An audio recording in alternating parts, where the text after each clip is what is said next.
ఈరోజు national highway NH-65 పైన జరుగుతున్నటువంటి ప్రమాదాలకు ఇప్పటికి కూడా ఎన్నో ప్రమాదాలు జరుగుతున్నాయి. ఈ సంవత్సరంలోనే 175 మంది చనిపోయారు. అయినా కూడా ఇప్పటికి కూడా ప్రభుత్వాలు ఎక్కడ పట్టించుకోవడం లేదు.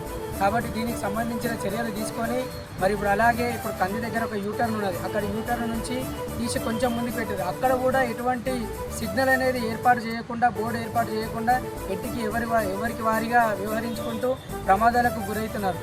ఒక ప్రాణం, ఒక కుటుంబానికి సంబంధించి ఒక కుటుంబం అని ప్రభుత్వాలు గుర్తించి దానికి సంబంధించినట్టుగా డివైడర్ల దగ్గర చెట్లు అడ్డం ఉండడం వల్ల మరి ఎటువంటి వాహనాలు అవతల తరపు నుంచి వచ్చేటటువంటి వాహనాలు కనిపించకుండా ప్రమాదాలకు గురై యాక్సిడెంట్లు అయ్యి ప్రాణాలు పోగొట్టుకుంటున్నటువంటి వ్యక్తులు చాలామంది ఉన్నారు.